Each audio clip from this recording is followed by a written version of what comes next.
అందరికీ నమస్కారం. శ్రీ వెంకటేశ్వర వ్రతకల్పం గురించి ఈరోజు మీకు వివరంగా చెప్తానండి. సాక్షాత్తు శ్రీ స్వామివారిచే అనుగ్రహింపబడిన ఈ అద్భుత వ్రతకల్పం గురించి మీకు వివరణగా నేను చెబుతాను. ఒక్కసారి అంతా క్లియర్గా చెప్పలేం కాబట్టి పార్ట్స్గా నేను చెప్తాను. ఫస్ట్ వచ్చేసి మనం ఈ వ్రతం అనేది మొత్తం 8 శనివారాలు చేసుకోవాలండి. 7 శనివారాలు వ్రతకల్పం చేసుకోవాలి. 8వ వారం వచ్చేసి మనం ఉద్యాపన చేసుకోవాలి. 7 దీపాలు వెలిగించాలి. పిండి ముద్దలతో 7 దీపాలు, చలిమిడి ముద్దలతో 7 దీపాలు అనేది వెలిగించుకొని 7 నామాల వాడికి 7 రకాల ప్రసాదాలు, 7 రకాల పళ్ళు మనకు వీలైనంత వరకు మాత్రమే మన స్తోమత బట్టి చేసుకోవచ్చు. ఇప్పుడు వ్రతంలో ఫస్ట్ మనం తెలుసుకోవాల్సింది వ్రత విధానం. శ్రీ వెంకటేశ్వర వ్రత విధానం అసలు ఏం చేయాలి, అసలు నిష్ఠగా ఎలా పూజ చేయాలనేది ఇప్పుడు మనం తెలుసుకుందాం. శ్రీ వెంకటేశ్వర వ్రతం 2 విధాలుగా ఆచరించవచ్చును. మొదటి పద్ధతిలో వివాహం, గృహప్రవేశం, నూతన వ్యాపార ప్రారంభం మొదలైన శుభకార్యాలలో పురోహితుని చేత కలస్థాపన చేసి విశదంగా ఆచరించవచ్చును. రెండవ పద్ధతిలో శుచిగా స్నానం చేసి ఏ రోజునైనా కేవలం కథలు పఠించిన వ్రతం చేసిన ఫలితం దక్కుతుంది. మొదటి పద్ధతి కలియుగంలో శ్రీ వెంకటేశ్వర స్వామి వారి అనుగ్రహం పొందడానికి ఈ వ్రతం ఆచరించడం అతి తేలికైన మార్గం. ఈ వ్రతం ఆచరించిన వెంటనే ఎటువంటి కష్టాలైనా తీరిపోతాయి.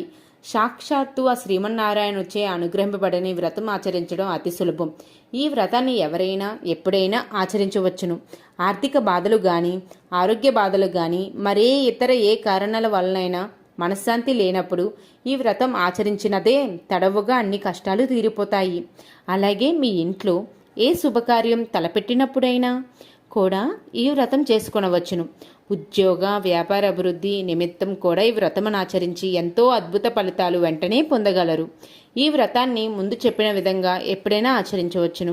ప్రత్యేకించి మార్గశిర, మాఘ, కార్తీక మాసములలో కానీ, పౌర్ణమి, పంచమి, సప్తమి, ఏకాదశి తిథులయందు గాని, శ్రావణ, స్వాతి నక్షత్ర దినములయందు గాని ఆచరించిన మిక్కిలి ఫలదాయకము. ఉదయమును గాని సాయంత్రమును గాని ఈ వ్రతం ఆచరించవచ్చును.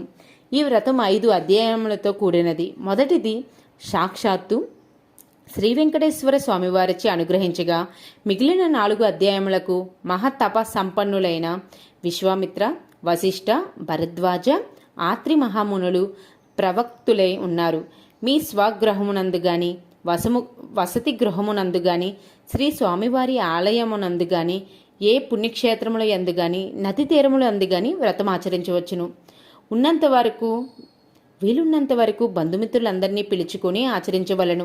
ముందుగా ఈ వ్రతం చేసుకునే ప్రదేశాన్ని శుభ్రం చేసుకోవాలి. తరువాత మండపమును ఏర్పాటు చేసుకొని అందు శ్రీ వెంకటేశ్వర స్వామివారి పటమును ఉంచుకొనవలను. శ్రీదేవి భూదేవిల ఉత్సవ విగ్రహంతో కూడిన కళ్యాణ శ్రీ వెంకటేశ్వర స్వామివారి పటమును కూడా ఉంచుకొనిన మిక్కిలి శ్రేష్టము. శ్రీ స్వామివారి ప్రతిమని గాని, రూపాయి బిళ్ళని గాని ఉంచవలను. అటు తర్వాత కలస్థాపన చేసుకునవలను. శ్రీ సత్యనారాయణ స్వామివారి వ్రతం మాదిరిగా మండపం ఏర్పాటు చేసుకొని కలస్థాపన చేయవలను. నవగ్రహాలను, అష్టదిక్పాకులను ఆహ్వానించవలను. ముందుగా పసుపు వినాయకుడిని పూజించి వ్రతం నిర్విఘ్నంగా జరుగుటకు ప్రార్థించవలను. 5 అధ్యాయములను చదివి ఈ వ్రతాన్ని అతి భక్తి శ్రద్ధలతో చేసిన వారంటికి శ్రీనివాసుడే స్వయంగా బంధువు రూపంలో గాని, అపరిచిత అతిథి రూపంలో గాని, క్రిమి కీటకాదుల రూపంలో గాని, జంతు రూపంలో గాని వచ్చి ప్రసాదాన్ని స్వీకరిస్తారని శ్రీ స్వామివారే సెలవిచ్చారు. వ్రత కథ పూర్తవగానే ఒక కొబ్బరికాయ నివేదించవలను. కథలన్నీ పూర్తయిన తర్వాత గోధుమ రవ్వ, చక్కెర కలిపి చేసిన మహాప్రసాదాన్ని నివేదించాలి. ఇందులో అరటి పండ్లను ముక్కలుగా చేసి వేయవచ్చును. వ్రతకథ అయిన తర్వాత గోవింద గోవింద గోవింద అని 3 సార్లు ప్రార్థించవలను. అన్నప్రాసన, నామకరణం, ఉపనయనం, వివాహం, గృహప్రవేశం, వ్యాపారం వంటి శుభకార్యాలలో ఈ మొదటి పద్ధతిలో చేయవలను. రెండవ పద్ధతి సాక్షాత్తు శ్రీ స్వామివారే సెలవిచ్చిన మరొక విశేషం ఏమనగా, ఒకవేళ మనకు ఎటువంటి కష్టమైనా కలిగినా ఇంత వివరంగా ఆచరించడానికి కుదరనప్పుడు తాము ఈ పద్ధతి కూడా ఆచరించవచ్చును. మీ ఇంట్లో సుఖ సంతోషాలు వెళ్ళి విరియడానికి ఈ కథలు ప్రతి శనివారము చదువుకొనవచ్చును. లక్షలాది మంది ఈ పద్ధతిలో ప్రస్తుతం ప్రతి శనివారం ఈ 2వ పద్ధతిలో వ్రతం ఆచరిస్తున్నారు. ఈ పద్ధతి చాలా తేలికైనది. ఈ పద్ధతిలో ఈ వ్రతం చేసిన శ్రీనివాసుని అనుగ్రహ ప్రాప్తి వెంటనే కలుగుతుంది.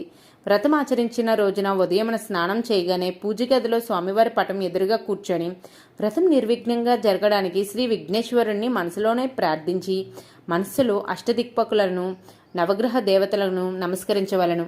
వీలైనచో శ్రీ వెంకటేశ్వర మహాలక్ష్మి పద్మావతి అష్టోత్తరమును చదువుకొనవలను.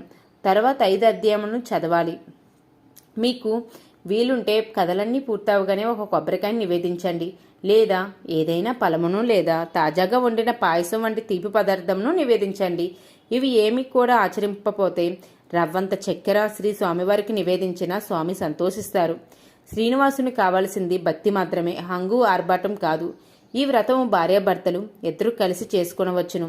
ఉద్యోగస్తులకు కుదరని ఎడల భర్త విడివిడిగా కూడా చేసుకునవచ్చును. ఈ వ్రతము చేయు రోజున ఉపవాసం చేయవలసిన అవసరం లేదు. అలాగే ఈ వ్రతం ఇన్ని వారాలు తప్పక చేయాలన్న నియమం కూడా లేదు. మన వీలును బట్టి ఎన్నిసార్లైనా వ్రతం చేసుకోవచ్చు. స్వామివారికి తులసి దళమన్న మిక్కిలి ప్రేమ కావున పూజలో తులసి దళమును నివేదించిన అత్యంత ఫలము కలుగును.